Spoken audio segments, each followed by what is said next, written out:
Hey there, thanks for joining the Fanboy Cantina. And in this video, we are talking about WandaVision episode 4. And we are joined again by Mr. C. Mr. C, how are you doing? Feeling good, sir. How are you? I'm doing great. This is quite the episode, and I'm very much looking forward to this chat. As our previous format, we'll do maybe a minute or so about the non-spoiler stuff, and then I think we just dive right in. And if you are joining, whether you are watching us live or if you're watching later, post in the comments because we love to hear from folks. Let's talk about non-spoilers first. Thoughts and impressions about this episode, Mr. C, that somehow don't get into spoilers. Well, we started off very differently compared to the previous episodes, and the rest of this current episode it started and ran differently than the previous three. And I like the change in tone. I like the rising action. I like that we're building towards a big climactic story. So yeah, this one was very different in the tone and very enjoyable. What was your take? Yeah, I as folks have heard me, you've heard me say in the previous 2 episodes that we've done of talking about the show, I really enjoyed the change of pace here. I was struggling with the first 3 episodes, and so the change of pace here, it feels like we've hit the gas right now. It's now accelerated in a completely different and wonderful way. So I enjoyed this one far more than the previous 3 episodes that we've gone through. I'd say the sitcom style out of the first 3, we definitely broke the mold. So now starting with this week 4, we're in a different situation, a different tone. Very much so. Very much so. Okay, so let's just dive right in and let's talk about, and I'll put it up. No, that's the episode that we're talking about, episode 4. But now let's just get straight into the spoilers. So if you have not seen the episode, hit pause or something, come back, because this is going to be very spoiler heavy. And I have a whiteboard of my own, Mr. C, right here. Oh, look at that. Yeah, I've turned into Agent Wu right here. Would that both be a good way to organize ideas, and also because Agent Jimmy Woo had a whiteboard? Yes, I feel connected to Agent Wu.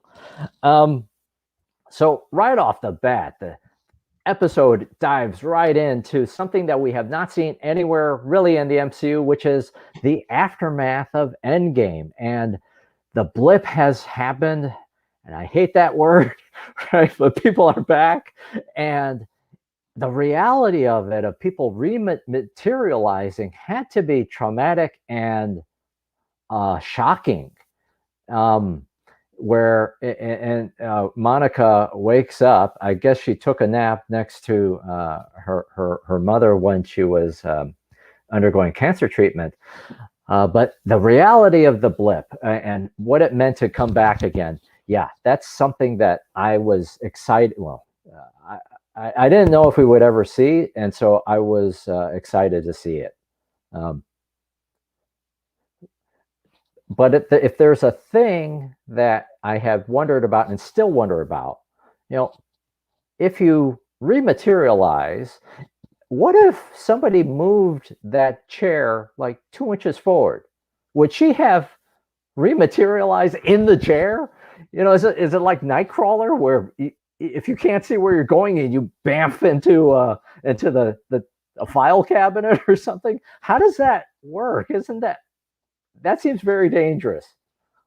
Or like a moving car. You blipped while you got dusted while you were in the airplane. The airplane has already landed or crashed probably in the past 5 years. So now a bunch of people dropping at 35,000 feet. How does that work? I think these are Kevin Feige level questions. And I agree that if we're on the Nightcrawler character, Yes. X-Men character system of teleportation, then Right. yeah, there's a whole lot of mess that could be occurring. How does this work?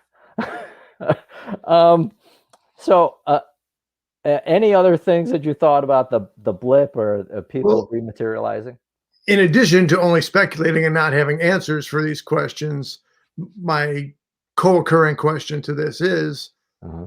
as the medical professional, maybe it was the doctor, was explaining to Monica Rambeau that her mother, Maria Rambeau, had died 3 years ago. Mhm. So what happened in those 3 years that Monica was missing, or that she Yeah. couldn't recall, or that she was disoriented within? So again, maybe we'll see some kind of answer to that coming up in episodes 5 and 6 and 7 and 8 and 9, or maybe that's something that won't get an answer, or possibly in the upcoming Captain Marvel sequel movie, maybe there'll be some kind of exploration of that at that time. But Mhm. they got me. I've got questions. I'm looking forward to getting answers. So they've got my interest. Yeah, no, definitely, definitely. Yeah, and this episode just really got me back in, right? Now starting to care about or having a better sense of how this all fits.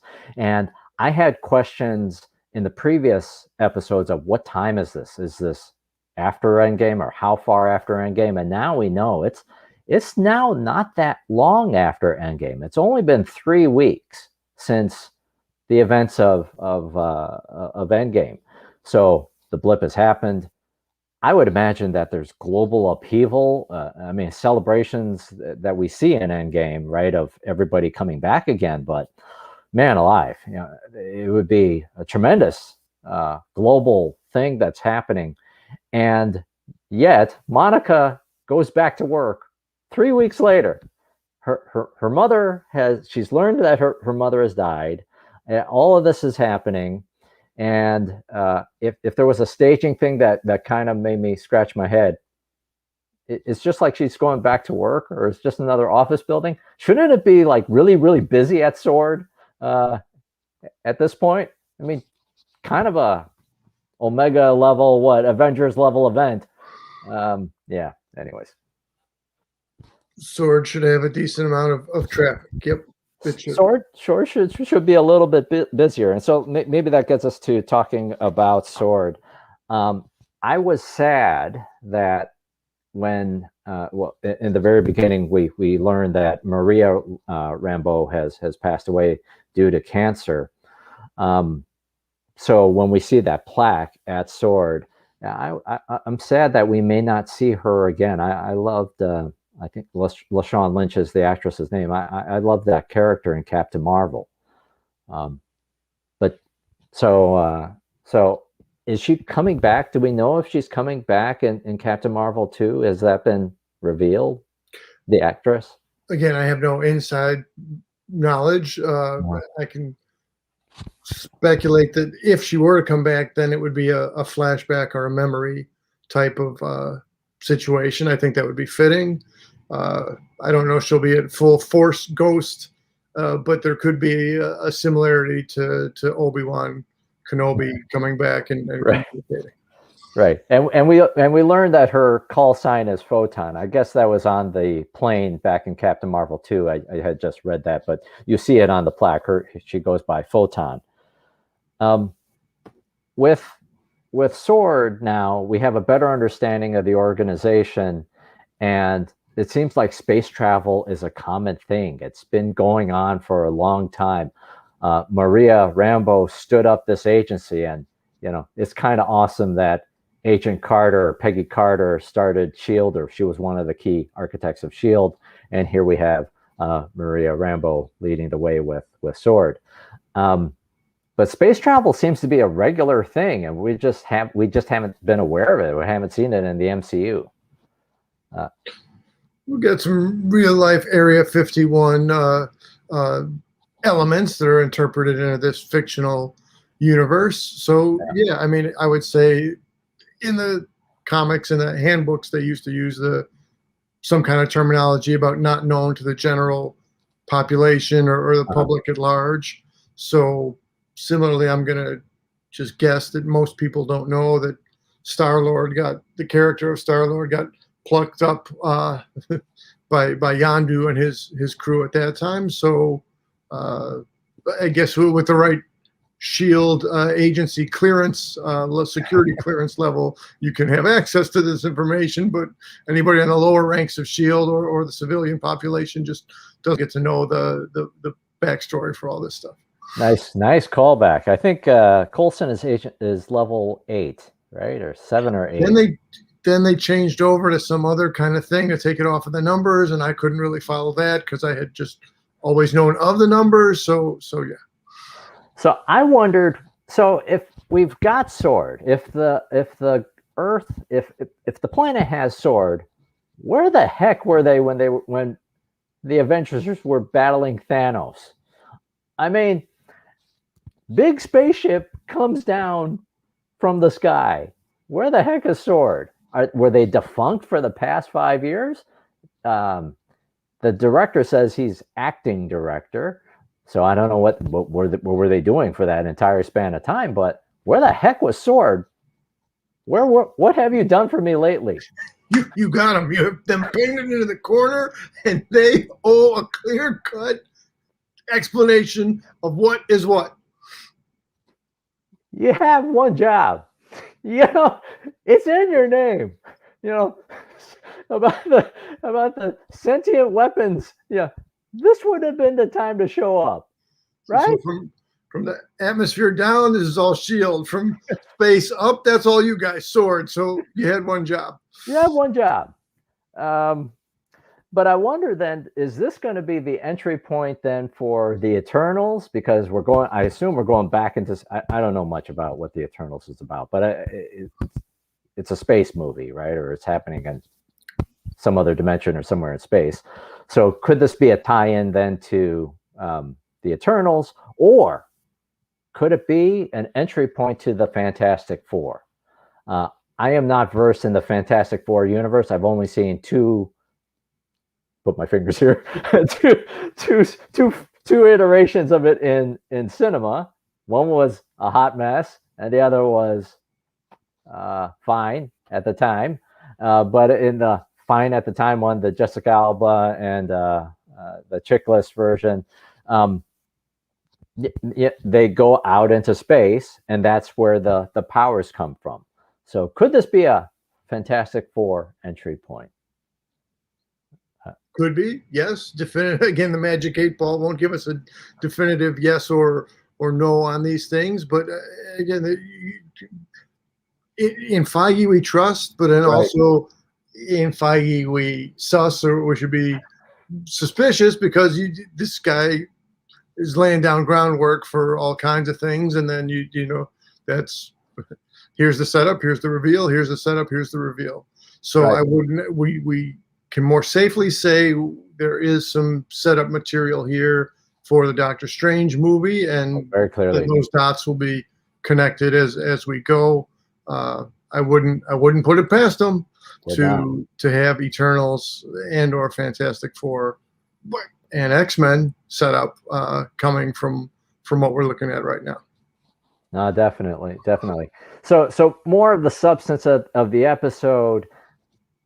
We're finally in Westview. Our characters get together in Westview.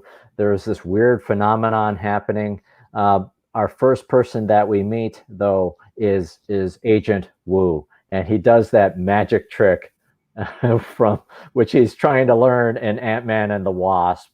I love how I don't know how deliberate this kind of stuff is. Like they're planting the seeds in one movie so that they can bring it up in this TV show. But that was a cool callback to Ant-Man and the Wasp. I like that movie. Well, as did I, and as I like to throw in what was my first contact or my first comic connection with the character. So now we're digging into a what if issue number 9, if the Avengers were formed or fought evil during the 1950s. And then if I can just take a second to flip a couple of pages here. So the first panels where I saw Agent Wu is right here as an FBI agent, putting this alternate reality team of Avengers together. The other character there is the 3D man. So again, in this, so now we're looking at what threads might have been carried through from the comic into the show. So Wanda has created this alternate reality or this construct, and so there was in not his first ever comics appearance. The character of Jimmy Woo goes back to the 50s, Right. But in my first reading of the character Jimmy Woo, it's alternate reality related. So that was a common touch between the comic and then the screen, the Disney Plus rendition. Nice. Yeah, I with so I don't have that history with the Agent Wu character at all. I liked the right off the bat it starts asking questions like it's that I probably did not otherwise have myself of how does this work? Why does this work? They're here, yet the sheriffs are in this other, they don't even seem to know that Westview is there. How the heck does this work? I love that they're thinking about the next obvious questions that were not obvious to me, actually. Hey, there's a question in the chat here, and so let's pop it up and let's just go straight into that. I have a question. This is from the new one. I have a question. How did Vision not see Geraldine/Monica blast through the front of the house seconds before he came back in the house to check on Wanda? Yeah. Excellent question. Straight out, I don't have a real good answer. Is it, maybe I need to rewatch, is it possible that she was blasted out the other side, but then if Vision didn't see it, wouldn't he have heard it? Because it was still like an explosion. If there's a large hole put into a wall, then one could conclude, even if the wall itself wasn't in your line of sight, that you would hear what had happened. So I suppose that feeds back to Wanda being a manipulator or in control of all things coming and going, all events within the storyline. Good question. No, so yeah, no. I don't know the whole the physics of the whole structure of the house, so maybe you're right that it was somehow through the back. Do you think that Monica is a superhero? Do you think she has superpowers? Because when Wanda shoves her out of the building, you see it's not just some kind of cardboard facade. There's a structure there. There's wood. She breaks through the wood. She breaks through 2 walls in the house. She's going at an insane amount of speed, and obviously this is a TV show, so I get that. But shouldn't she be dead? And do you think she actually has superpowers? If she does have superpowers, that would be one explanation of how she survived. I didn't do a total count. It's worth rewatch of how many physical structures she broke through. It seemed like a bunch. I'd say somewhere between 5 to 7 of them, and then the actual energy barrier itself. Right.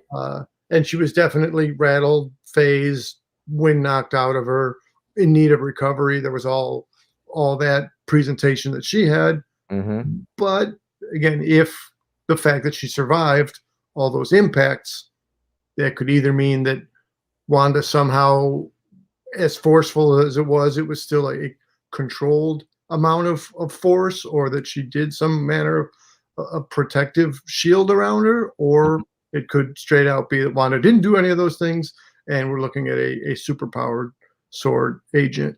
Again, as you mentioned, that the Maria Rambeau, the mother of Monica Rambeau, had the call sign of Photon, and then going back into the source material, the comic history, that the Monica Rambeau character, when she first shows up, is called Captain Marvel, And with having so many different Captain Marvels, eventually in the comics they changed Monica Rambeau's superhero name to Photon. Ah, okay. So there's that.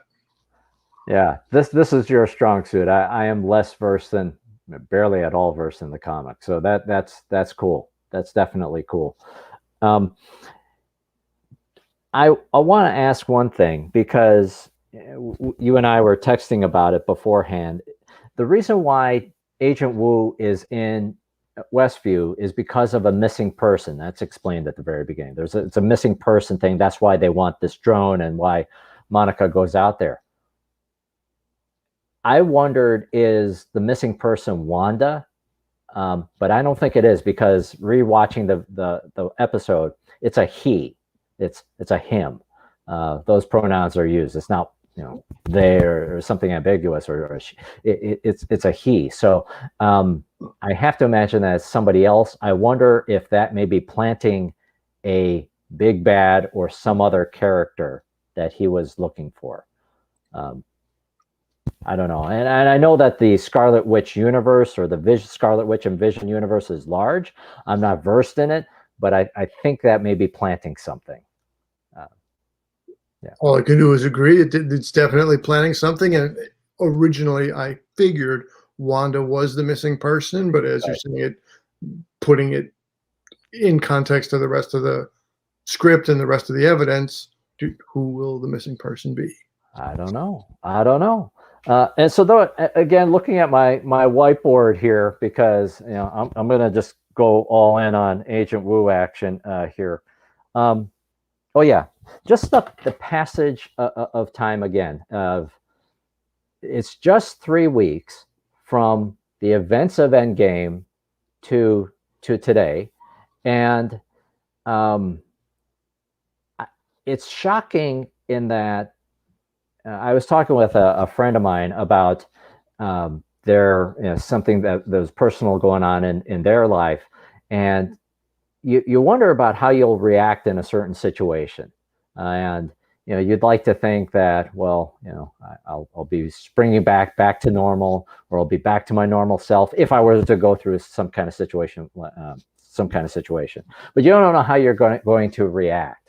The fact that this is just 3 weeks that have passed, and Monica's back to work already, but Wanda is going through what she is going to just not that long after the events of Endgame. And for her history, 3 weeks ago, she just killed Vision, and she then saw him brought back to life, killed again in a graphic way, and now getting vengeance on Thanos. And that's like minutes after the events of Infinity War in her understanding of time. And now 3 weeks later, it's this show. It's whatever is happening there. That's mind numbing to me. Just how little time has passed. Yeah, and again, these are fictional events, but yes. putting the kernel of reality into it, that's a lot to go through. So it's an extreme experience with an extreme reaction. How do you like the mug that I'm using right now? It's from the mystery spot in Santa Cruz, California. A fitting use of mug, since we have so many mysteries in the works in the TV show. That's right.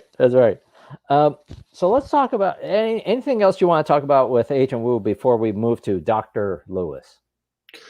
Well, just I like the character as he is appearing. Just a reference that he flew out of the West Coast, flew out of Bakersfield, was by the Oakland office. So yeah, in the comics, he's a San Francisco-based, Chinatown-based FBI agent. So again, it's really neat to see these threads and inspirations from the source material from way back, in his case, to the mid and late 1950s, to get interpreted into the current and MCU iteration of the character. Very nice. All right, so let's go to Dr. Darcy Lewis. Darcy is first introduced as, I think, an intern back in Thor, the first movie, and then appears in the second one, obviously. Does she appear in the? No, she doesn't appear in Ragnarok. Anyway, so Darcy is first introduced way back when, but now she is Dr. Lewis, and kudos to her for getting the title and done well for herself. Yeah, no, she's done well for herself and uses that title. So she also is essential towards understanding what the heck is going on, and they make reference to CMBR, or she she detects that there's CMBR, which is, shoot, I did not write it down, I just wrote CMBR, but this radiation from that is remnants from the Big Bang. Yeah, and she is also the one that discovers this whole TV signal thing that is happening. If it wasn't for her, there would be, chemical engineering guy adding no value to the party. Thoughts on Dr. Lewis? Again, good use of the supporting cast character. Right, she hasn't been seen for a while. As they broke out of that sitcom mold, or that advancing the sitcom through different decades mold. Right. But still through her, and then when she's conversing with whoever she is on sharing the screen with her, so they're out of sitcom, but they'd still put in plenty of comedy lines in there.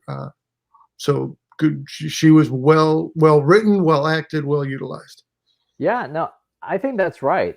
You have two actors who are known for their comedic roles in the Randall Park character for James Woo, and I am blanking on the actress who plays Darcy, Dr. Lewis. But you have two comedic actors that really worked well in this episode. That it was a good relationship, and with the Agent Woo character, he's able to pivot from the slightly comedic stuff and the slightly deadpan kind of reactions, and into being a fully fleshed out character. And they've done that well. Yeah, it's consistent with Marvel's quality of production in all the other things that they do. Yeah, that's right. I'm turning up the light here. Why am I so dark? So one thing about the CMBR thing that I think is interesting. When else have we heard reference to the Big Bang in the MCU? I'm not sure. It's the Infinity Stones. That the Infinity Stones date back to the birth of the universe. So I wonder if, so that raises a bunch of other questions. Is it because Wanda got her powers as a result of I don't know what stone was in Loki's staff, but or I don't remember. Is it because that she is using her powers and therefore that exudes the radiation whenever she does something? Or is there something else happening that is going on? Could be that. Could be some fallout as she was trying to pluck the Infinity Stone out of Vision before Thanos got there. I mean, but yeah, some residual effects one way or the other. Yeah. I don't know. I don't know what that is. Anything else about Dr. Lewis? Look forward to seeing what happens with her and the other characters next up in episode 5. Cool. Yeah, no, I'm still looking at my whiteboard. All right, so then now let's actually talk about the whiteboard, the actual whiteboard, not me and my stupid handout thing.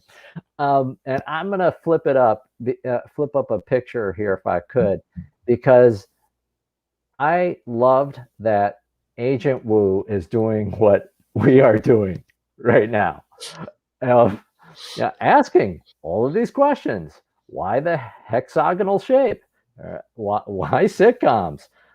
Same time and space? Is this some kind of alternate reality? And is Vision alive? So, and there's one thing that I'll just point out on the side, on that left-hand side. You can't fully read it.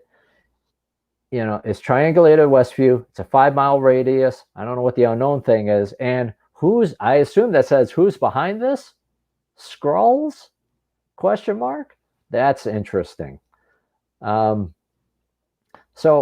with that, then let's maybe talk about that first question. I don't know if I've got anything for the second one, but why the hexagon shape? What is that about? Why within the story hexagon shape? I can only sit next. I can only take notes during Agent Wu's lecture or presentation. But as far as the meta or the backstory bit, so originally in the comics and cartoons, Scarlet Witch's powers or Wanda's powers were referred to as hex powers, where it was a magic of disrupting things. So then it had a slightly complicated explanation as that she was altering probabilities. So as we sit here, the probability that an object would fall off a shelf is right, the laws of physics and all, while the object is at rest, unless a force acts upon it, it's going to remain at rest. So her probability warping hex powers were then to disrupt probabilities and cause unlikely things to happen. So the backstory, that's why the hex shape, but within the actual plot as we're watching it, within this reality which she has constructed, time will tell. Right. We see the hex shape, the hexagon shape in the previous episodes. It shows up in the end, credits or the end thing. In the Wanda, in the third episode, it's that whole Brady Bunchy kind of montage thing, and they use the hexagon shape instead of, squares. In the case of this show, so the hexagon is the rendition of this perimeter around the town of Westview, and so among the notes to myself here, I was thinking, it's like that. You seen that meme, right, where the conspiracy theory guy is going like that, right? But among the things I was thinking about it, so a hexagon has 6 sides. There are 6 infinity stones. Is it somehow tied to that? Is this somehow trying to an elaborate scheme to manifest the Mind Stone and plop it into Vision's skull? I don't know, but and the relationship, the word itself, hex and hexagon, yeah, and you were just speaking about that. The beekeeper, so in a beehive, right? The shape of in the honeycomb is 6 sides. So is that why that person was the beekeeper, right? In a cult, in that. The other kind of shape, and it's not a hexagon that I was thinking about. Did you see this TV show Lost? Just a touch. I wasn't. Yeah, okay. So the Lost, it's a very strange show, but they talk about the Dharma Initiative in that show, and the shape there is a octagon. So it's not remotely related, but I don't know, similar kind of feelings though of what the heck is going on here. What is this reality? Is this even real? Kind of feeling. So yeah, TBD, to be determined on what the heck it is about this hexagon shape in the show. I think we can save is Vision alive at the end here. Let's hold off on that. One of the other things that shows up in that whole sequence, right? I don't think we know why sitcoms. We do think that the space and time, I think, is happening right now. This is real time because everything kind of connects to each other. At the end, we get caught up. But here, as they're identifying the characters in the episodes that they've seen, the one that they have not named is Agnes. Right, that's the person off to the left-hand side. They've got these driver's license printouts for everybody else except for Agnes. So I think that's interesting. That may be a little kernel of something is up. I don't know if that person is necessarily the missing person, right? It could be it could be that the missing person is still male, but they are manifesting themselves as female, as Agnes in the show. I don't know. That could easily happen, but that may be something interesting there, on why they don't know who Agnes is yet. And again, when we get closer to, I think it's still a couple episodes out, but from the trailer, that Halloween episode will either give more clues or more full clues, a greater number of them, or start to approach the resolution. And does she herself have powers of one kind or another? It's highly likely, I would say. Okay, all right. That sounds tantalizing. I like that. In my whiteboard, we've already talked about Monica, and if she is super powered. I think that brings us to the question of, is Vision dead, on Agent Wu's whiteboard? And yeah, how did you feel? I'm going to go with Vision is dead. And I'm not sure what images you're pulling from the library of images that you stashed. Should we put it up?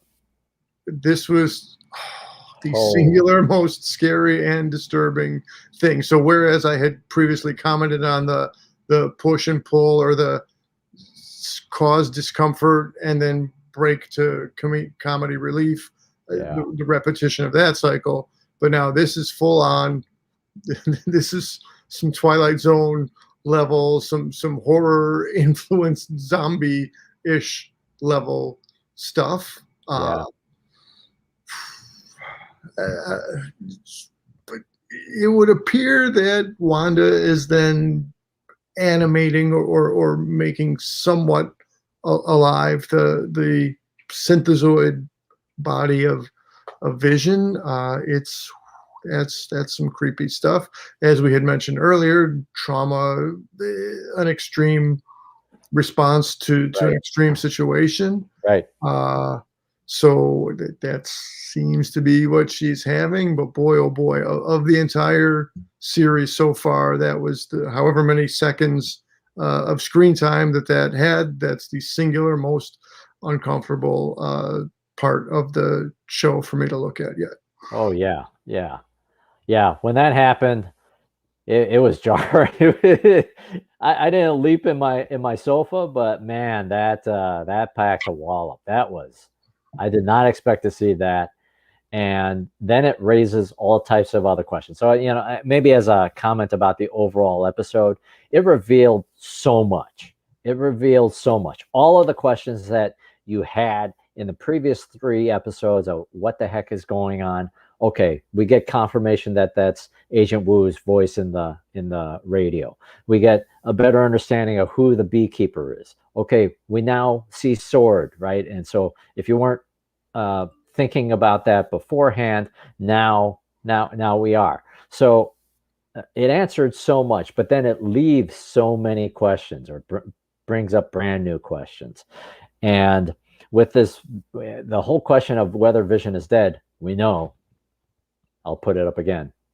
Yeah, that's not alive right there. That's not alive. And actually, it's a closer view of the brutality that Thanos had in ripping out the Mind Stone, just the gaping hole in Vision's head.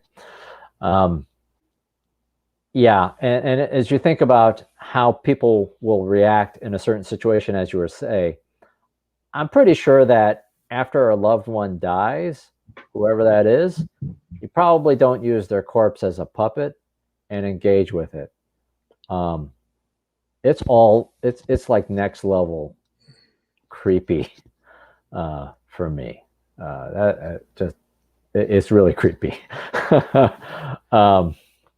Well, anything else that you want to point out before we get to the ultimate set of questions that I had in my new whiteboard of questions?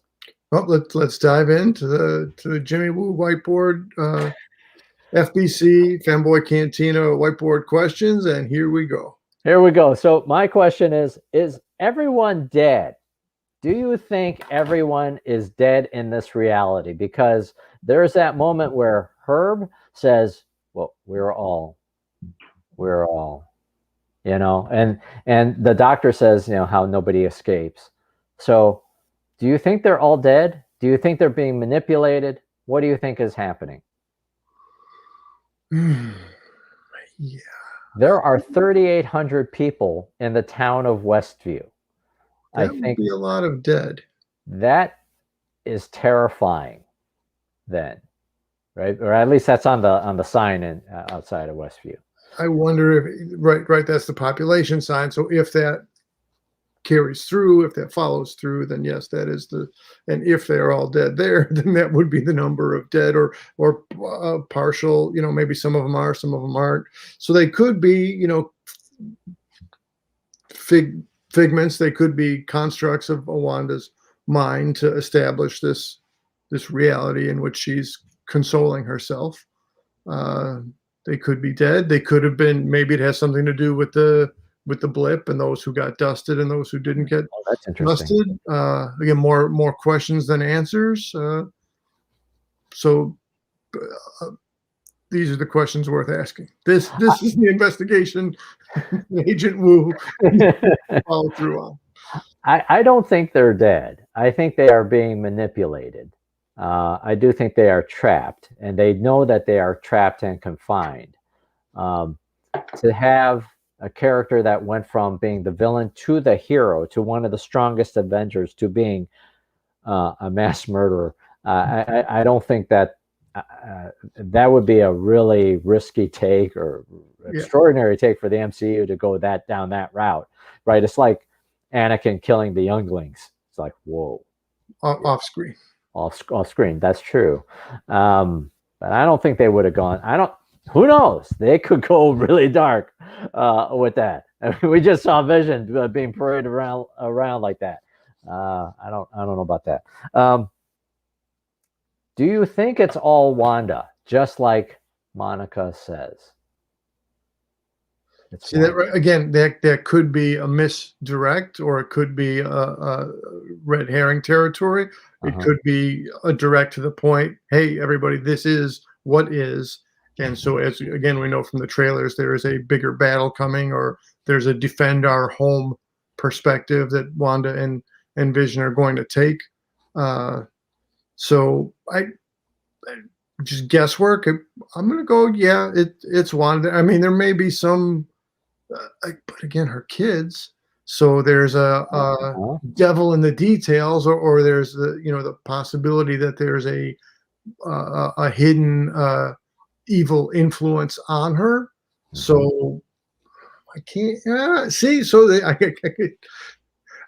I'll say largely it's her, or at least she's the vehicle or the agent in which the disconnector or the No, I was just going to jump in. So your belief is that Wanda is the architect, that she is doing this. You don't think that there's some other big bad that may be involved? That's the way I was starting. But then from the comics, her two kids have affiliation to a nefarious and evil character energy source or creation. So I'm going to say largely her, though, with the possibility of a big bad backup, or a big bad influence. I'm still betting my money that Agnes is part of this. Actually, I'm going to backtrack that. In the beginning, I said that Agnes is the big bad based on episodes 1 and 2, and in episode 3, I backpedaled a little bit to say, yeah, she may just be another piece of this construct, a non-playing character in this game. But based on what we saw of the whiteboard and that she was not identified, I'm thinking that she actually may be part of this, maybe a hench person of some kind, a sidekick. There's still also, I guess that leads into the next thing I was going to ask about the missing person thing. There's that part is still unresolved, so we don't know who that missing person is. And if you think about, Agent Wu and his work with Scott Lang, right? That is a hero. He is a hero, but he had to be watched because of his prior crimes. So it could be that this person is witness protection because they were a villain and now they're in hiding, or because they're a hero and for whatever reason they're in hiding. That may be his specialty of some kind.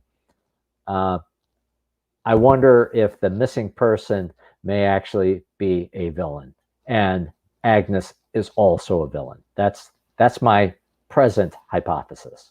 Those are good pickups blending into that hypothesis. I can't refute it, at least at this time. So yeah, let's see which way it plays out. So the other question that I have is, are the twins actually alive?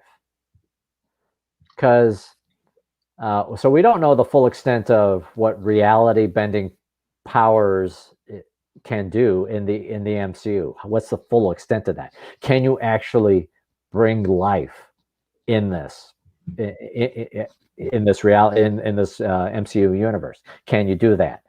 And I think the answer may be yes, that they are alive, because when Monica goes through that energy barrier, she's not back to herself. She's not wearing the sword parka. She is wearing that 70s outfit and the eye makeup and all of that. She's brought that with her into reality. And when that agent, who is now left behind and probably a missing person of his own kind, right? We don't know what happened to the agent of sword who came up through the sewer duct, the sewer.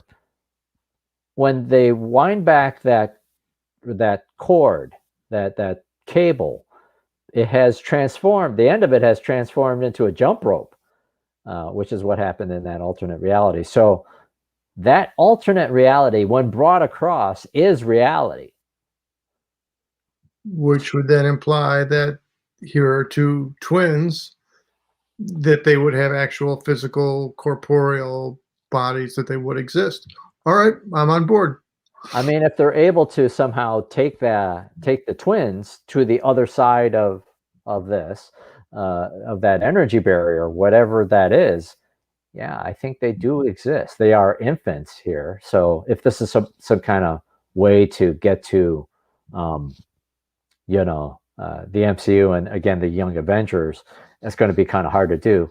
But because of the passage of time, how quickly time is going, they could easily age up by the time we are at the end of episode 9. They could easily be, well, who knows? They could be like senior citizens at the rate of time in this show. I don't know, right? Because we've seen 90 minutes of TV, and maybe they've seen other episodes while they were watching right from the sword base, but they've seen 90 minutes of TV. The babies have gone from not existing to pregnancy to born. Yeah, so I take back what I just said. We may have Young Avengers characters by the end of the series or season 1. Yeah, and again, just the fact that they're playing with the rate of growth for these, for the pregnancy and then possibly for the babies, and it allows them to age up those two characters to be more at whatever exact age that the Cassie Lang character is supposed to be towards the Young Avengers. And as we're in some Ant-Man territory, now we know that Kang, the Time Lord, the time traveling villain, is going to appear in Ant-Man 3. So then it's also possible, if these two twins do exist in a physical sense, if they're real, although not traditionally brought to life human beings, that maybe Kang would do something that would affect their age as well. Just a possibility. Yeah, this again, I know none of this stuff.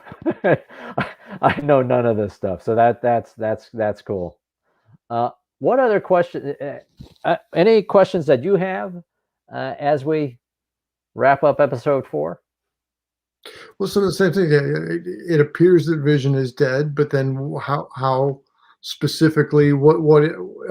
are the exact mechanisms or systems that Wanda is using to keep him animated.